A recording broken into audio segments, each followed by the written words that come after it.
today to look over the final publication of our protocol that we created. We just want to make sure that there's nothing missing on this protocol that needs to be added. If there's something that's worded in a way that would be confusing to the rest of the teachers, we want to look at that. And then we're going to look at the plan that's already been submitted to the TLI district and state. And it's just a reminder for us so we know what to look forward to for the upcoming year. So if we look here, we talked about how we want to collect the data within a week from when the student enters into the classroom. Of course, we'll include their name, the date that they enrolled, if they're a kinder through second student, what's their I-Station tier, their current reading level, if they were in a star grade the previous year, what was their actual score, and then if they have any special programs. One of the things that we added from last time is that if they are on a tier for RTI, that they need to see whoever the RTI coordinator is at the time so that we can get the official information, especially if it's not in the PRC or PCR. We also added dyslexia to this category and any other 504 services. And then if they've been retained, we wanted to put the grade level. One of the things I thought that we may need to include is, since we came up with how we want it to be submitted to the ACT for that grade level, and then they're going to keep a copy, maybe like just a small reminder. Make sure to make one copy for yourself before submitting it in, something like that on the bottom. Or do you guys think? Well, maybe just even submit this to your grade level. Maybe someone will get it and forget. You know, if they get it in December, it's like they don't know what to do with it. You know, but remember to submit it to your grade level. Even that. Okay. Can I make a couple of suggestions? Yes. Because here I see speech and special ed are two separate things. Okay. But speech is actually special ed.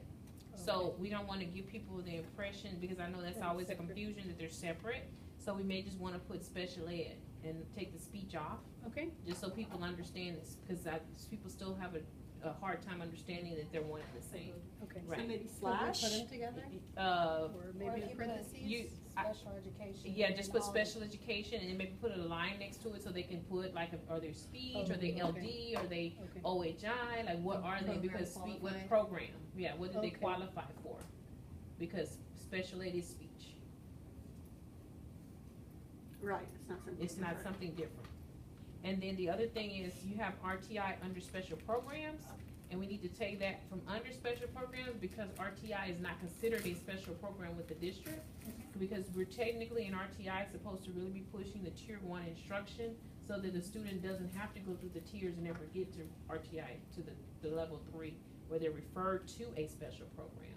Okay. So we might just put that under another box. What if you did it like retained? If you did like RTI, like retained? Right. Yes or no, and then if yes, What tier? Yeah. Okay. And then at the top, you have to look in the data clerk office in the student's green PCR folders. I mean PRC folder, but they're not green. So take the green out, because the green is the at-risk folder. Okay. Oh, yeah. Yeah. Okay. and it's PCRs, right? No, it's PRCs is a new fancy term. Oh. One and the same.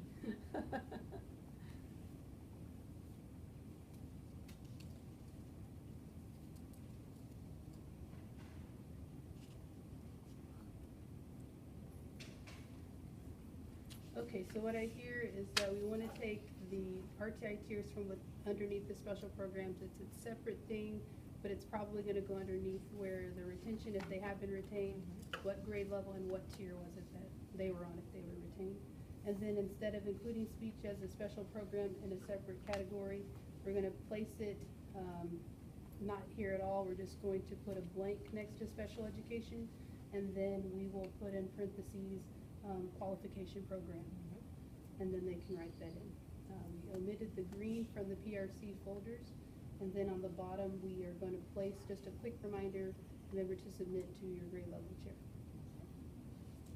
Okay, great. So then I'll make sure to run the final copy, and it's still a draft. In the plan I put it as a draft as well, because I know that a lot of eyes are on it. We'll be able to get it even better as we keep looking at it.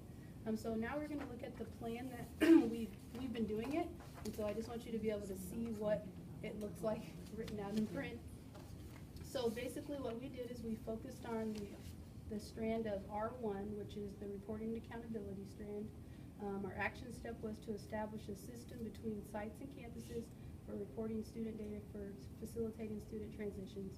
Right now we're at a level B and we want to improve to a level C. The indicators that we've been focusing on are 1 and 2, establishing mutually agreed upon procedures for sharing data for incoming and outgoing students. Although it says outgoing, we know that we don't have a lot of control over what happens when they leave, Right. so we focus just on the incoming students. And then communicating with sending and receiving sites and campuses as needed to ensure the continuity of services and instruction for all students. So the resources that we've consulted are each other. Ms. Lopez, our reading coach, if we need to, the Sims clerk, Ms. Medina, and then also our attendance and data clerk. What we've done so far to implement this plan is on the 25th of January, we brainstormed the best methods for receiving incoming students and how to obtain the data. On the 9th of February, we researched protocols from other districts on how to obtain and maintain these incoming student data. And on the 23rd of February, we used the research protocols to create a campus-specific protocol. And then on the 7th of March, we created our first draft of the incoming student checklist. After spring break, we came back and we made some revisions to it to submit for the final draft. And then we reviewed the final draft for publication. Today, we're looking at the final draft and we need to make some more edits, and so I'll make sure to submit another draft for publication. I'll include that on the plan. By the beginning of next year, we are going to introduce this checklist to all the staff at one of the beginning of the year staff development trainings. And also by the beginning of the year, the staff ACTs will have copies of the checklist for their respective grade level. The team members will get the checklist from their ACT when they receive the incoming students during the year. And after the checklist has been completed, staff members will make a copy to submit to their ACT and keep a copy in their data binder. So some of the things that we've talked about like a lot is what is this going to do for us? How is this going to improve the students on our campus in literacy? One of the things that we've been talking about a lot is if we have a more systematic method for obtaining incoming student data, then the gaps in their services is not going to be as evident, and the transition into the curriculum that they're getting access to is going to be a lot smoother. Especially I have a student for myself now, and it would be nice to just go check, and myself, I do it on my own, but just to make sure, like, okay, what is it about this student's behavior?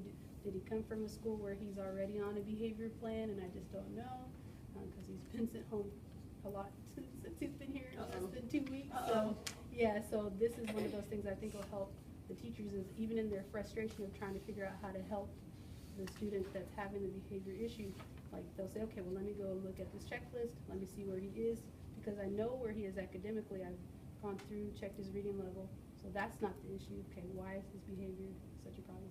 Kind of thing. How does it work, do you know, when we get kids from IDEA, from the charter schools, do they have permanent record files as well? They do have something. It takes it's a little bit harder to get the information. If you have a student and you're having trouble or you don't have that information, let me know. Okay. Because sometimes I have to actually call to get them to send the information. Okay. Yeah, so let me know if you're having problems with that. Is that what it is? They're just not sending it? I know, I haven't had one, I just. Oh, yours Mhm. after. Yeah, cause I know we've Yeah, gotten. sometimes it's all of our new sometimes kids in they fifth don't grade have send been from IDEA. Yeah, sometimes they don't send a lot of comprehensive information, but if you're having problems with that, I usually have to call and I can get it. Okay. How are we going to know that this has been successful? What do we expect to see our staff doing and students doing that's going to indicate success? Well, the incoming students who receive the special programs will receive the proper services within 3 weeks of enrolling in the school instead of a month or longer. And usually it shouldn't take that long. I don't think we take that long usually, but just in case, that's kind of the benchmark.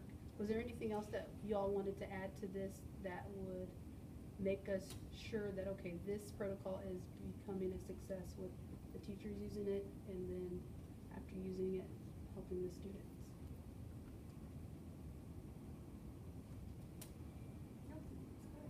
Yeah, it is?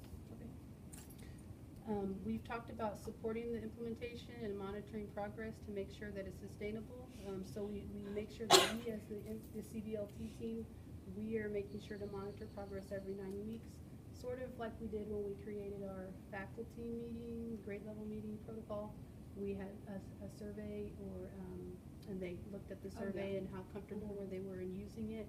It'll be something similar to that, except you might just do like a needs assessment, something like, if you're taking longer than a week, what is it that we can do to help you to speed up that process? So something to that effect. And then as far as sustainability goes, at the middle of the year, having just additional copies of this for the staff, and then just reviewing, hey, are you using this? Do you remember this when we talked about it at the beginning of the school year? Now we need to use it again. Well, I think too, getting all the court kits next year, we're gonna need a lot of those. Yeah.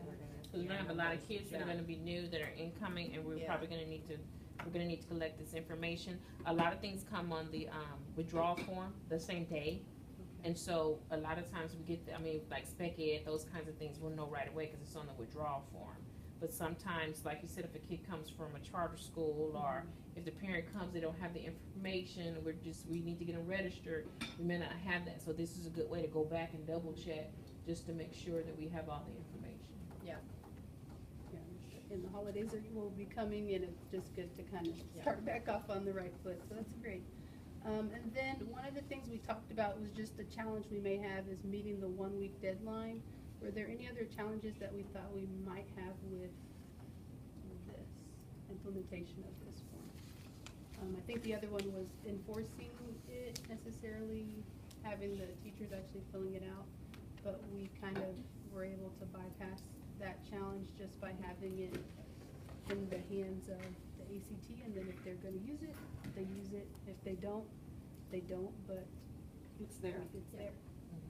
And I think the way to it's a good, you need to know your kids, and this is a good way for you to immediately, when your kids come in, get a snapshot of this new student. Because, with my classroom, I always wanted to know who are my kids immediately when they come in. Right. Because how can I serve them if I don't know them? Right. And so that's a way to sell it to your grade level. Yeah. It was an easy form too. Mm-hmm. Yeah, It's very easy, very yes. simple. Mhm. Okay, and then on the next page is just a summary of what I've already talked about. The rationale is, I think this percentage is right. If it's wrong, I can change it, but I think our mobility rate is at 20%. It's actually a little higher. It's higher than that, okay. I can get you that information. Okay, so because of our high mobility rate, we chose this strand because we just know that we need to close those gaps sooner. And this is gonna be a tool that's really gonna help us to do that. It's not gonna be difficult, it's straightforward, and any tools that we can help each other with is gonna help our students in the long run. Anyone have any other questions? Good job. Very good. Good job, team.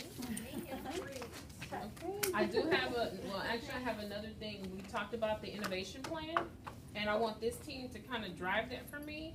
So I need information on what can you